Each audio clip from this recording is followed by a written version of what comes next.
आखिरकार 11 साल बाद संत रामपाल जेल से बाहर तो आ गया, लेकिन रामपाल को कोर्ट की शर्तों को मानना होगा। जी हाँ, शुक्रवार को रामपाल कड़ी सुरक्षा के बीच जेल से बाहर आया, लेकिन रामपाल पर कोर्ट ने सख्त शर्तें भी लगा दी हैं। आइए बताते हैं आपको कि वो कौन कौन सी शर्तें हैं जिनका पालन रामपाल को करना होगा। सबसे पहले, किसी भी तरह की भीड़ जुटाने या उकसाने वाली गतिविधियों को बढ़ावा नहीं दिया जाएगा। ऐसी किसी भी भीड़ या सभा से दूर रहेंगे जहां अनुयायियों के बीच कानून व्यवस्था बिगड़ने की आशंका हो। शांति बनाए रखेगा और किसी भी अवैध गतिविधि में शामिल नहीं होगा। किसी भी शर्त के उल्लंघन पर राज्य सरकार जमानत रद्द करवा सकती है। तो ये वो 4 शर्तें हैं जिन्हें रामपाल को मानना ही होगा। आपको बता रहे कि 11 साल बाद संत रामपाल को जेल से बाहर निकाला गया है और कोर्ट ने 4 शर्तें भी लगा दी हैं। आपको बता दें कि 2 भक्त जमानत मिलने पर 10 साल साथ रहे हैं। साथ ही साथ तस्वीरें हम आपको उस वक्त की दिखा रहे हैं जब संत रामपाल को जेल से बाहर निकाला गया था। आपको बता दें कि रामपाल के वकील सचिन दास ने बताया है कि शर्त के अनुसार रामपाल को जमानत अवधि तक अपने घर में ही रहना होगा, यानी कि सोनीपत जिले के धनाना में ही रहना होगा। वह सत्संग भी नहीं कर सकते हैं। उन्हें कोर्ट में हर पेशी पर व्यक्तिगत रूप से पेश होना होगा। अब उनकी अगली पेशी 16 मई को होगी। सबसे खास बात यह है कि शुक्रवार को रामपाल के साथ जेल से उनके 2 करीबी भक्त भी जमानत पर निकले हैं। इनमें महिला बबीता को 5 साल पहले यानी 2021 में और मनोज को 10 साल पहले यानी 2016 में ही जमानत मिल चुकी थी, लेकिन दोनों ने रामपाल के साथ ही बेल बॉन्ड भरवाकर जमानत ली है।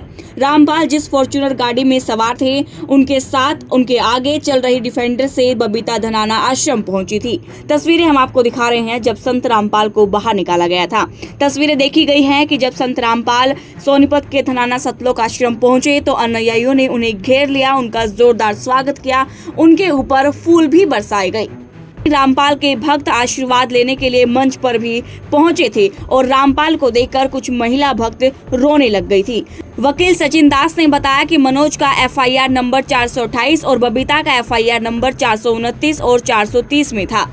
दोनों को कोर्ट से पहले ही जमानत मिल चुकी थी, लेकिन दोनों तब तक जेल से बाहर नहीं आए जब तक रामपाल को जमानत नहीं मिली। उन्होंने कहा था कि वह जेल में रहकर ही रामपाल की सेवा करेंगे। आपको बता दें कि शुक्रवार को रामपाल ने जब मर्डर के केसों में 5-5 लाख के बेल बॉन्ड भरे तो बबीता और मनोज के लिए भी 1-1 लाख रुपए के बेल बॉन्ड भरे गए।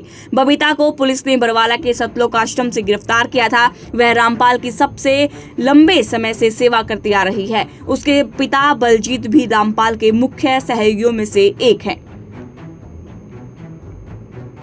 वहीं मीडिया से बातचीत करते हुए रामपाल के भतीजे युद्धवीर सिंह ने कहा कि गुरुजी के कुल 22 आश्रम हैं। अभी हरियाणा में धनाना आश्रम सबसे बड़ा है। गुरुजी अभी कुछ दिन यहीं आराम करेंगे, जिसके बाद वह दूसरे आश्रमों में भी जाएंगे। फिलहाल गुरुजी का मुख्यालय धनाना में ही है। धनाना में आपको बता दें कि 12 एकड़ लंबाई और 3 एकड़ चौड़ाई में आश्रम बना हुआ है, जहां एक साथ 1 लाख लोग सत्संग सुन सकते हैं। यहाँ खाने पीने की व्यवस्था है और जितनी भी संगत आती है वह खाना खाकर ही जाती है।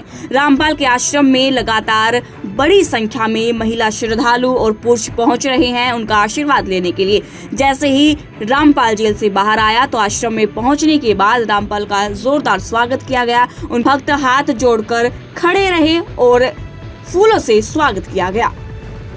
फिलहाल भले ही रामपाल जेल से बाहर आ गया है, लेकिन रामपाल को इन शर्तों को मानना ही होगा।